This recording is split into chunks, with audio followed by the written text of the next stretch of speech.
Anos atrás, eu estava dirigindo na Marginal Pinheiros, em São Paulo, indo almoçar com amigas, quando um carro entrou na minha frente e me fez frear bem forte para não bater. A moça que estava dirigindo o outro carro, no lugar de me pedir desculpas, ainda fez um gesto obsceno. Na mistura de susto, misturado com raiva e ainda com minhas companheiras de trabalho, me dizendo: vai atrás dela, que absurdo! Corre atrás, fala verdades para essa mulher. Eu acelerei. Para azar da outra motorista, ela estava indo para o mesmo shopping que eu. Imagina a cena, ela correndo, eu atrás, furioso, babando de raiva. Quando chegamos às catracas para pegar o ticket de estacionamento, eu gritei: sua vaca! Ao mesmo tempo, ela estava do outro lado, com a boca tremendo, com muito medo, provavelmente, me pedindo desculpas. Uma cena triste. Eu me arrependi, mas a vaca já tinha saído da minha boca. O que eu podia fazer? Depois passamos da catraca e eu falei para minha amiga que estava sentada ao meu lado: qual que é aquela música mesmo que a gente gosta? Ela regalou os olhos e parecia estar petrificada. Como assim? Ela disse. Você muda de humor nessa rapidez? Eu falei: ué, já passou a raiva? Por que eu estou contando essa história? Porque hoje nós vamos falar de um assunto muito sério: transtorno de personalidade borderline. Tripulação, decolagem autorizada.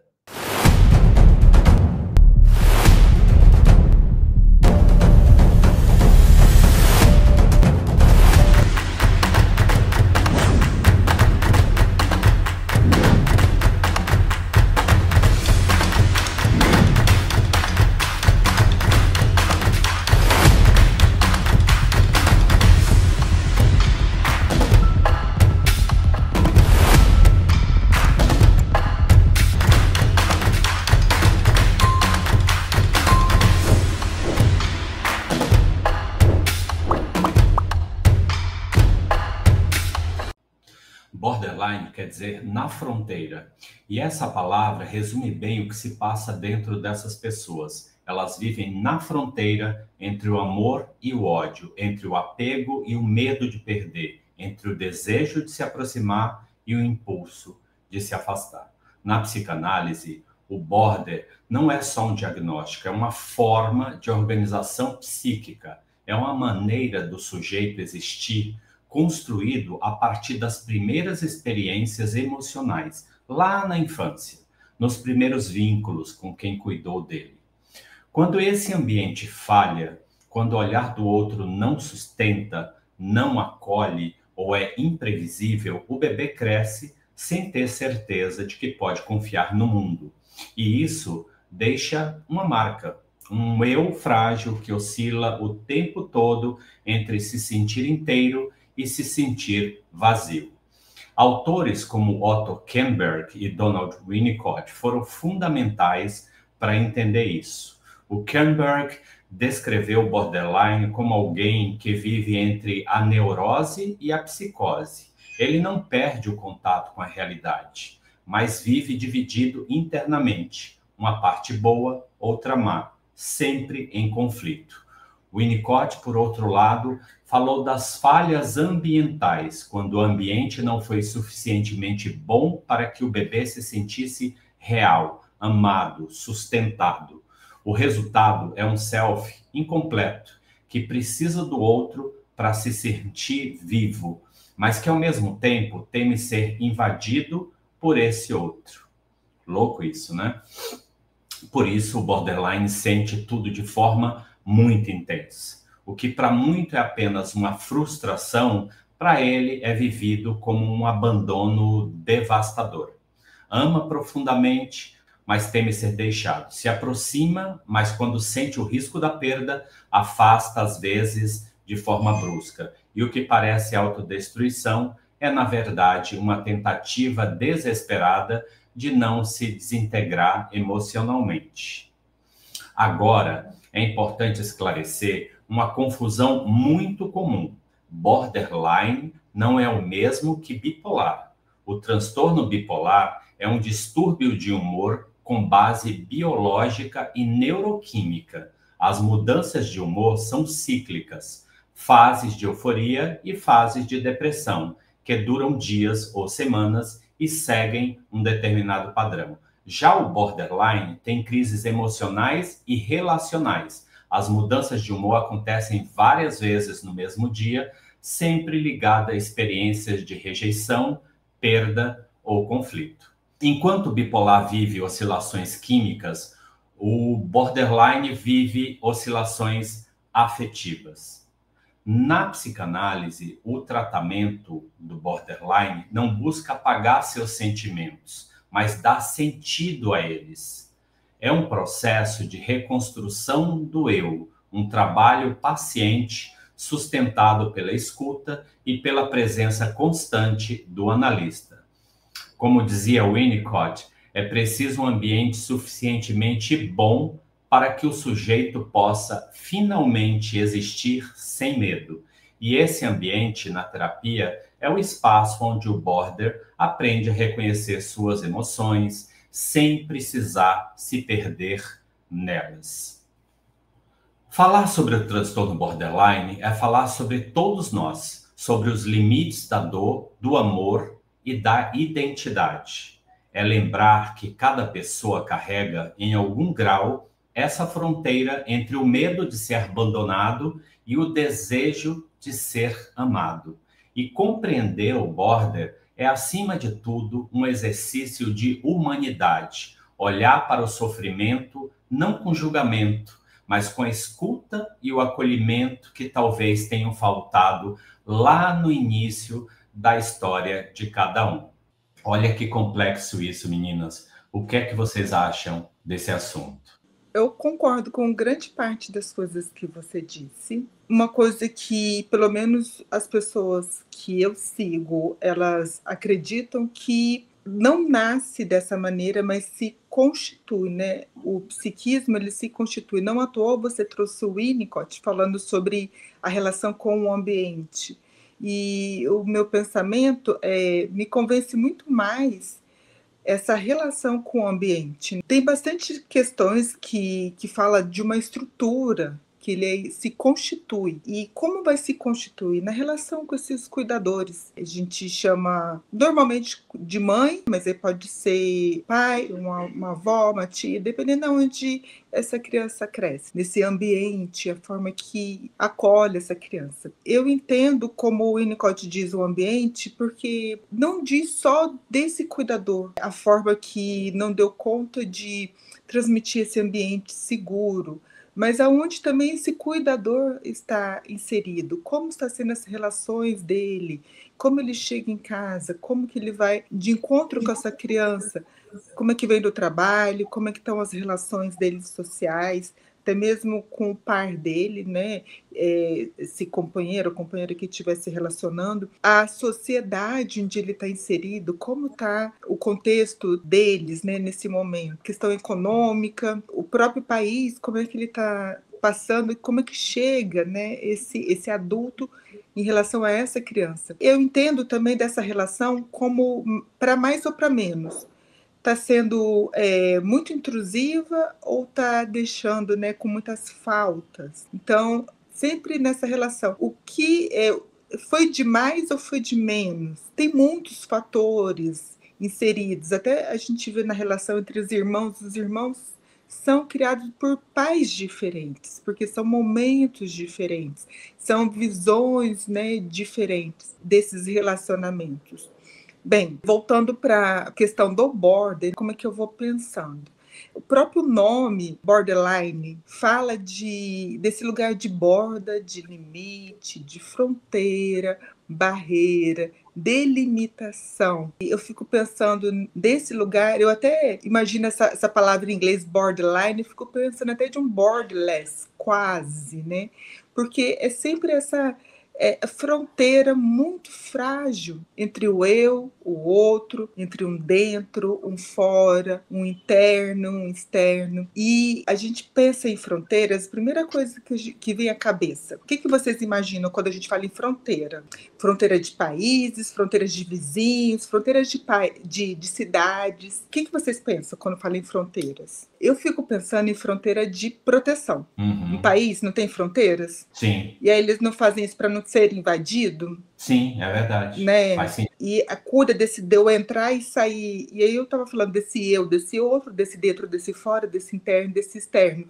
Vou pensando nessa proteção, nessa segurança e nos vínculos que vão se relacionando e nas ameaças, tanto de invasão como também de quem entra e de quem sai. Fico pensando nesses relacionamentos. E o border ele vai trazer. Eu vou chamar ele carinhosamente de border, tá? Tem alguns teóricos que não gostam que fala assim, muito intimidade, um border, mas assim, eu tenho costume de ouvir bastante border também. E fico pensando nessas pessoas, sem essas bordas, a gente fica pensando nessa falta de proteção. E a gente escuta isso, porque como que eles vão se relacionando? Quando você não tem uma proteção de fora, escuto o Borda e alguns teóricos que eu acompanho também, que dizem que ele precisa inflar o ego dele, porque as barreiras protetoras não estão suportando, não estão dando conta. Então ele precisa de inflar o seu narcisismo. A gente escuta muito disso, deles serem muito intensos, aí fala dessa onipotência, desse lado narcisista dele, de querer mais atenção, desses lugares muito intensos e muito instáveis, porque por vezes ele não dá conta. Lembra da invasão? Ele não dá conta do que chega e não dá conta também do que vai. Como ele não dá conta de si, ele busca muito objetos fora também para dar conta dele. Então, é muito intenso nas suas relações, nesses afetos. A gente escuta das pessoas que amam demais. E, por vezes, a pessoa que está de fora, eu chamo até de pessoas tóxicas também, né? Tem várias pessoas tóxicas, né? E aí escuto nessas pessoas porque sufocam, porque ficam muito ciumentas, possessivas, e são intensas. E até no atendimento dessas pessoas, você vê como que elas são intensas. É como se convocam demais da gente na relação ali do atendimento. E convoca a gente tanto nessa intensidade desses afetos, mas também convoca bastante para ajudar a lidar com esses afetos. Por vezes, como o Edgar mesmo estava trazendo de exemplos, muito intenso, muita raiva, muito ódio, e às vezes eu escuto, parece que não dá conta nem de nomear esses sentimentos, de falar de uma frustração, de uma indignação, de lugares que se sentiu privado, e se confunde com o outro nessas relações. Por exemplo, se sente que separaram de alguém, eles acham que a pessoa abandonou eles, e eles não conseguem falar na primeira pessoa. Eu me senti abandonado por ela. Eles jogam na pessoa. E essa maneira de jogar diz muito deles também. Eles trabalham muito com projeções, porque ele é tão intenso nos seus sentimentos que ele não dá conta, ele projeta seus sentimentos na outra pessoa para dizer que é ela, porque aí fica mais fácil de lidar. Nisso a gente também vai vendo a polarização, muitas polaridades. Ele, como não dá conta de lidar com muitos sentimentos intensos, acaba polarizando. Então tem um lado que é bom e um lado que é mal. Então ele me abandonou, não eu me senti abandonada. Ele me atacou, sempre jogando para o outro para poder lidar com sentimentos intensos que também faz parte dele, porque ele está sendo afetado ali naquela situação. Não querendo te interromper, já interrompendo, você está descrevendo essa questão do outro e tudo, isso me trouxe um pouco da característica do histérico. Estou errado? Não, eu acho que o Border, ele está entre o neurótico histérico e o psicótico. Se a gente for pensar em estrutura, ele está justamente dessa borda. E essa borda, muitas vezes, adoecida. É que a histérica ela vai chegar naquele la belle indifférence, né? Ela fala, eu não estou sentindo nada, não sei do que você está falando. E ela está ali sofrendo, ela sofre no corpo, ela não sente. E o borderline, não, ele é intenso, ele é muito intenso, tanto é que quando ele não aguenta da situação que ele se vê, ele explode, como você disse, que chega lá, só vaca, botou para fora, ó, aliviou, ó, vamos trocar agora, vamos tocar outra música, porque a panela de pressão, aliviou a pressão, pronto, acabou. E até uma questão dele, ele não dá conta de elaborar questões, de trazer para uma simbolização, trazer para uma elaborar desse lado que algo que ele dá conta no psiquismo, de dizer de si desse seu sentimento. É tão intenso que ele não dá conta disso que incomoda, desse estímulo, ele não consegue produzir algo disso. Ele precisa ter uma descarga. Ou ele tem uma descarga motora, ou como você fez, chegou e vocerou, só vaca, ou vai para o corpo também, ele pode somatizar. Fazer o contrário, né? Ou ele põe para fora, ou ele implode. Dentro de si. Implode. E muitas vezes também fica com aquele afeto, com aquela angústia, por angústia, ele não consegue dar nome. E por vezes a gente escuta de gente que faz o cutting, né? Que acaba se cortando porque não dá conta, como se fosse fazer automutilação, né? Isso. É um botar para fora que vaza no corte, mas também é uma delimitação, porque agora eu estou sentindo uma dor, eu sei o que eu estou sentindo, dá para nomear, porque ele não dá conta de nomear o que ele sente, ele acaba se perdendo também. E isso para ele é muito, para ele não, para qualquer pessoa que não dá conta de falar do seu sentimento, acaba sendo uma coisa que pode ser muito de implodir. A gente escuta muito das pessoas que cometem suicídio, elas não estavam aguentando aquela angústia. A gente estava dizendo da outra semana, o que é a pessoa quem ela mata quando ela se mata? É essa angústia que está corroendo, que ele não sabe o que fazer disso, né? E o nosso trabalho vai de encontro a isso. O que ele está sentindo, né? Porque ele tem uma questão de ser, ele tem uma questão, ele fala assim, quem sou eu? Tanto é que ele adere muito nos relacionamentos. A gente vê muitos atores são borderline, porque eles dão conta de entrar no personagem. Como eles têm essa questão do vazio, que você estava trazendo também, de quem sou eu, né? Eles aderem muito. Você vê nos relacionamentos, quando eles começam a sair com as pessoas, aí sai com um grupo que é, sei lá, surfista, daí começa a andar que nem os surfistas. Aí sai com pessoas mais velhas, aí fica, sei lá, mais intelectual. Aí daqui a pouquinho começa a sair com um grupo de gente mais jovem, veste roupas mais de gente jovem, de adolescentes. Eles acabam aderindo nos relacionamentos, e eu brinco por vezes que parece esponjas. Pensei na palavra absorção agora, quando você estava falando. Isso, ao passo que ele é muito centrado nele, só vê a si, por outro lado, ele pega no outro, adota o outro para si, para preencher mesmo. Só dizer que daí fala de quanto frágil eles são, eles precisam de um objeto externo para poder dar conta do interno deles, como se fossem crianças mesmo, falando desse lugar. Você vê que muitos procuram religião, porque tem esse Deus todo-poderoso, que seria um pai, cuidador, que acolhe, que dá amparo, que dá segurança. Lembra que a gente falava das bordas que trazem segurança? Em que eles têm as bordas frágeis, eles têm uma angústia ou de invasão, ou de abandono. Lembra que a gente dizia das relações desse ambiente, que é para mais ou para menos também? E o que eu escuto? Por conta disso, dessa relação de invasão ou de abandono, eles se sentem muito persecutórios por vezes, porque eles aderem tanto que eles se sentem invadidos pelo outro, e o outro está ali só cuidando e não entende porque muitas vezes eles ficam muito sufocados naquela relação. Até a nossa relação com nossos pacientes deve de ser como se fosse um porco-espinho. Schopenhauer fala disso. Não pode ser muito próximo, senão se espeta, nem pode ser muito distante, que eles vão passar frio à noite e morrer, né, de frio. Então tem que ser algo que dê conta. E a relação dos pais também deveriam ser assim. Mas entendo que é o quanto que esses pais deram conta. Lógico que tem alguns relacionamentos que são mais abusivos, mas eu até entendo assim, que acaba sendo abusivos ou de repente de abandonos, mas o quanto que esses pais dão conta de cuidar dessas crianças, né?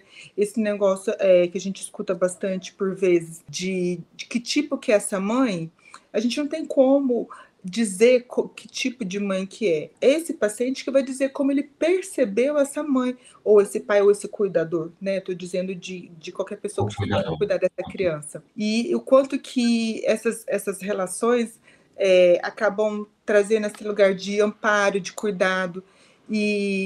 Por isso que falo muito dessas pessoas que amam demais, porque ele acaba se juntando, porque ele não quer perder esse objeto que cuida dele. Então ele cuida demais, ama demais, né? Traz esse lugar. Às vezes fala que ele quer ser o centro das atenções, ele está buscando essa proteção, esse amparo.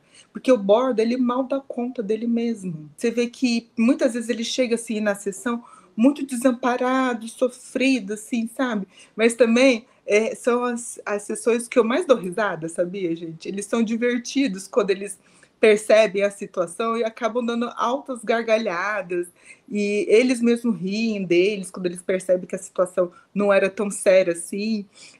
Então oscila demais, né? E eu acho que até uma diferença do bipolar. O bipolar, ele não faz essa oscilação de uma hora para outra, ele não entra nesse lugar que percebe, vira a página assim de, sabe, como ele falou, muda a estação de rádio aí, liga esse rádio. Esse lugar que saiu o que estava incomodando como uma pressão na panela, aliviou a pressão e agora a gente pode seguir a vida. O bipolar não faz isso, igual o borderline. O borderline tem esse lugar bem mais intenso. É engraçado porque a maioria das pessoas deve pensar que bipolar é aquele que muda. Então ele estava feroz e ele mudou rapidamente. Exatamente. Seria o bipolar. E não é assim. Não, o bipolar, ele entra na mania e aí ele pega a mania, daí ele vai ficar acelerado, ele vai falar demais, ele vai ficar agitado, ele vai ter 1001 ideias, ele vai querer se relacionar com o mundo, ele vai trocar de roupa, ele vai ficar sexualizado, vai gastar muito dinheiro. Ele entra num período de mania. E aí, se ele tiver num período de depressão, a dele fica depressiva, sem energia, trancada no quarto, dele fica para baixo. E o borderline, não. Como o border está ali na borda, ele consegue transitar desses dois lados com muita facilidade. Porque a questão dele é que ele não sabe o que ele faz com o que incomoda. Que chega nesse psiquismo e aí incomoda. E ele o que ele faz? Ele não faz essa simbolização, ele não faz um trabalho psíquico com esse estímulo. Então, só que o nosso estímulo, o nosso psiquismo, ele aguenta um tanto de carga energética. Tanto é que quando a gente está muito agitado, por exemplo, a gente tem um problema para resolver. A gente fica agitado andando para lá e para cá. Enquanto a gente não resolve, a gente não fica mais tranquilo, né? E se ele tem um estímulo que agita esse psiquismo, ele esbraveja, explode, ele é bem impulsivo, põe para fora, aliviou, troca a estação, vamos lá, a música que a gente gosta, aí vai, gente, tá de boa agora. Só que a questão é que no dia a dia, pessoas que não entendem isso e que estão e têm relacionamentos afetivos com essa pessoa, ela maltrata demais. Cansa, ela não vê o outro. Porque cansa, sabe? Não, porque ela vai machucando mesmo, porque ela atinge, porque ela sabe como é o ponto fraco daquela pessoa, e ela vai cansando a outra pessoa, como se falou, porque para ela está tudo bem, ela disse, descarregou, mas só que maior os problemas, ele não tem boas relações interpessoais. Eu fico extremamente bravo quando eu estou bravo e alguém fala para mim, calma, não, deixa eu explodir, deixa eu falar. Tem que colocar para fora toda aquela energia, né? Eu não terminei. Incômodo. Exato. E aí falar, calma, você não sabe como que tá essa explosão aqui dentro. Isso... Aí porque tem que botar para fora. Isso mais irritabilidade. Para mim é o contrário. A palavra calma me deixa muito mais nervoso. Você não resolve o seu problema, né? Você está descontrolado. Calma. É como... Para o border, é como se estivesse recebendo uma ordem. E border não gosta de receber ordem. Ele tem que estar no comando. Ele tem que estar no comando mesmo da raiva. Eu queria fazer assim uma rápida colocação. Assim, o border, não existe nenhuma lei, não existe nem regras para isso. Eu acho que tudo isso que a gente conversou aqui é o que define o que é um border. Mas nós temos o manual do DSM-5,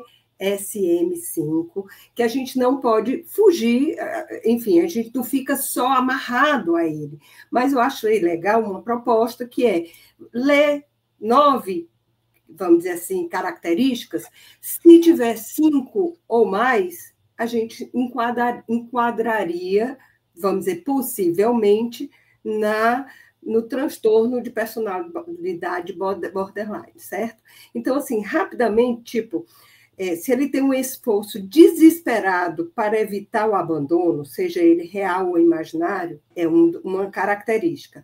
Relacionamentos intensos, instáveis, que alteram entre a idealização e a desvalorização da outra pessoa. Também é uma outra ponto para a gente observar. A autoimagem ou o senso do eu instável, impulsividade, que ele vai na área entre coisas que até prejudicam ele mesmo, seja o sexo inseguro, compulsão alimentar, dirigir de forma perigosa, imprudente. A outra, comportamentos, gestos e ameaças repetitivos de suicidas ou de automutilação. Mudanças rápidas de humor por algumas horas e raramente dias. Sempre rapidamente, aquilo que a gente estava falando. Sentimentos persistentes de vazio, raiva inadequada e problema em ter controle sobre as coisas. E pensamento paranoico,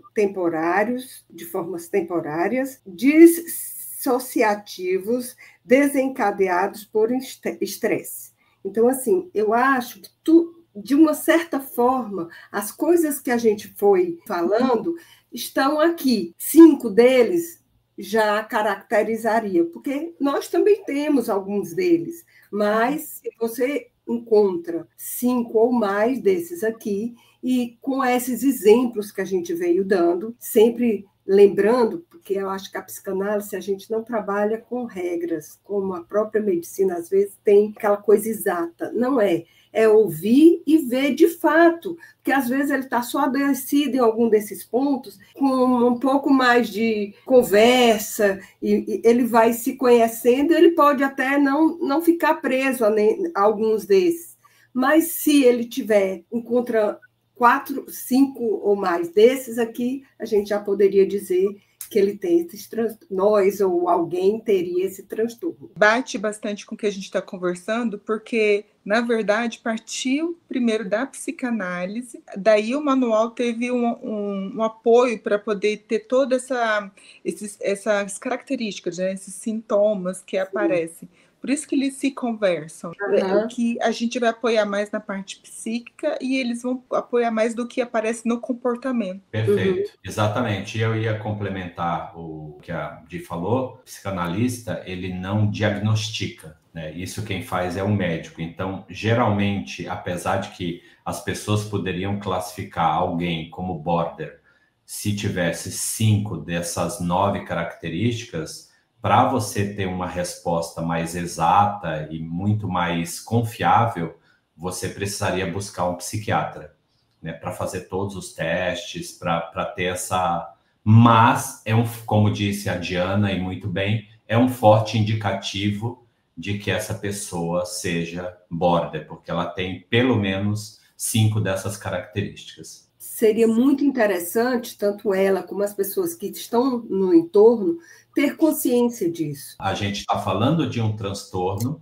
o transtorno já em si já diz que é um sofrimento, é um transtorno, então é algo que causa desconforto, que causa sofrimento, tanto na pessoa quanto com aquelas que ela convive. A questão da medicação, né, eu acho que não é necessário, mas caso ele esteja na borda do lado do psicótico, pode ser que temporariamente alguma coisa ele tenha que ministrar algum medicamento, mas de uma maneira geral, de uma forma geral, somente com a psicanálise se trabalha a questão do borderline. Eu vejo muito a questão da medicação por conta dessa sensação de aniquilamento, dessa angústia que chega como se fosse a pessoa entrar num colapso, como se ela não fosse dar conta. Esse vazio que fala aqui, né?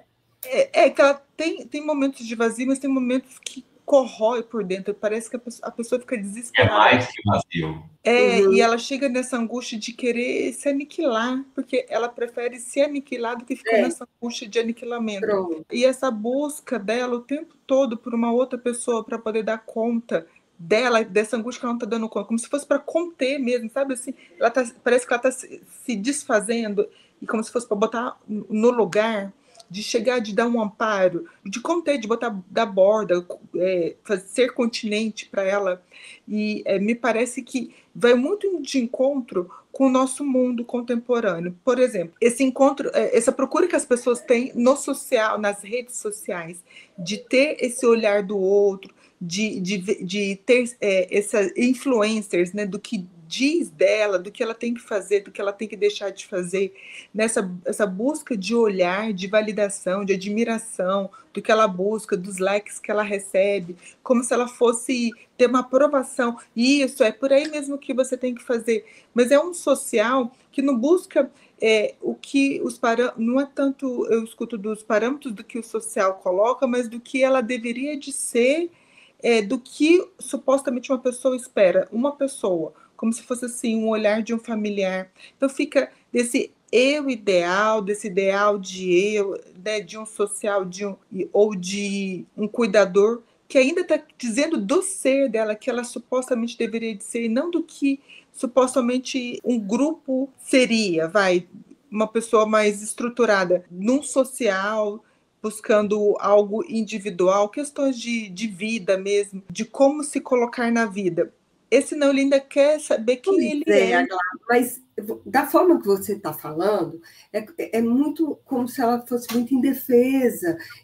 Mas por outro lado, ela é bastante, ou muitas vezes, agressiva. Porque sabe um lugar que incomoda, ela não sabe o que fazer. Essa falta de chão, essa falta de segurança, essa sensação de abandono permanente, esse medo de se perder ou de não ser amado, o que acontece? É cansativa, eu volto a dizer, porque ele é bastante agressivo. Ele até para a gente também. É muito intenso. Ele é intenso e agressivo e se apropria, vamos dizer, até da outra pessoa. E aí não só da pessoa, como ele também tentando dar conta dessa angústia. Ele avança, avança no sentido de que é dele, não tem limite. Ele não tem limite. Sem borda, né? O outro ele adentra, ele não respeita o outro. Não. E nesse lugar de intensidades, né, porque ele não dá conta, ele não sabe o que fazer desse estímulo, um outro lugar que ele recorre também é para a compulsão. Isso. Eu não falei, mas assim, na história do sexo inseguro, da compulsão alimentar e dirigir de forma drogas, drogas, isso. Ele está sempre sem os limites. Em busca desse objeto, né? Mesmo, mas o às vezes, mesmo transitório, né?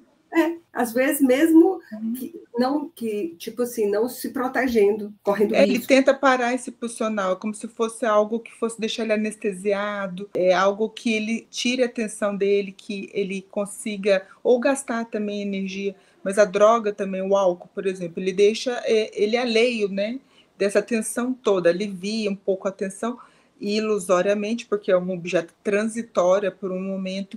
Quando acaba o efeito, acaba também esse efeito que ele está buscando transitório ali, né? Ele busca esse objeto de necessidade. Muitas vezes ele perde a noção do real. Por isso o border que fica com psicótico, porque ele fica, como ele não tem a borda, ele se perde, ele cria que não está sendo cuidado ou que não está sendo amado. Ele fica persecutório, a culpa do outro. E parece que umas histórias que você fala que nem uma pessoa ciumenta, né? As histórias que eles criam, você fala, gente, mas de onde que tirou isso? Parece um delírio, parece um delírio. Mas ele não perde o contato com a realidade. Ele volta, que o psicótico ele se perde no delírio dele. E o border, ele vai, mas ele volta, ele não fica no delírio, vamos dizer. E o Freud, ele traz um conto da criança, que até do neto dele, a filha dele sai e deixa o neto com ele, e ele fica observando o neto. E eu queria trazer esse recorte para dizer bem da época ali onde tem a falha da constituição psíquica, que é bem nessa fase onde a criança consegue lidar. Vocês lembram do Fordá? Sim. Sim. Ele estava brincando ali, o netinho. A filha tinha saído, deixou o neto com o pai, ou no caso com o avô, que era o Freud, e a criança, para aceitar, ou para trabalhar no psicológico dela, a saída e a certeza da volta, que ela botava o carretel e voltava, e jogava e voltava. É o controle da volta. Pronto. E toda criança passa por isso. E aí o Bode, ele não passou isso por isso de uma forma segura. Exatamente, esse objeto não voltou, né? Não voltou. Exatamente. Ou ele não deixou ele nesse espaço para ele sentir a falta, foi muito intrusivo. Depende muito da história. Forte a questão do abandono no Bode. Né? E também ele fica paralisado de fato. Ele não teve esse espaço transicional, né? Esse espaço de potencial, de que ele pôde trabalhar uma criatividade, de introjetar esse objeto, do que ele sentiria confiança, que seria um tempo que ficaria ausente, ele poderia trabalhar e depois ter a segurança que iria retornar. E esse espaço potencial, o Winnicott diz também que também tem um objeto que a criança fica representando esse objeto que está ausente, esse objeto transicional, né? Que poderia ser qualquer coisa, uma naninha, uma fralda, um paninho, um bichinho, um ursinho de pelúcia, um brinquedo, que representasse esse objeto que não está lá com ele nesse momento. Pois né? Aí eu queria fazer uma colocação assim, para a gente tentar entender. E esse limite? Porque, de fato, ele pede um limite. Ele, vamos dizer, ele teve a falta, ele teve o abandono quando criança. E, no caso, o pai seria o corte, seria o limite, que daria o limite, né? Porque, teoricamente, a mãe se ausenta porque ela vai de encontro com outro objeto. O trabalho, o marido, outro filho, né? Ela foi fazer outra coisa e ele se vê sozinho. Não sou mais tudo aquilo para minha mãe. E me encontro sozinho com as minhas angústias. O que eu vou fazer? Lembra aqueles estímulos que dão angústias nele? Essa angústia de abandono? Como lidar com essa angústia de abandono? E aí esse espaço de criação de como lidar com isso. Que ele vai introjetar esse objeto e ele vai se apropriar de um traço do objeto. O objeto se foi, mas ele tem um traço do objeto com ele, que ele faz essa apropriação. Então, ele vai fazer um trabalho psíquico de elaboração dessa falta e que ele não dá conta de fazer. Pois é, falar sobre o transtorno borderline é falar sobre todos nós, sobre os limites da dor, do amor e da identidade. É lembrar que cada pessoa carrega em algum grau essa fronteira entre o medo de ser abandonado e o desejo de ser amado. E compreender o border é, acima de tudo, um exercício de humanidade. Para você que ficou conosco até este momento, nosso muito obrigado e até o próximo programa.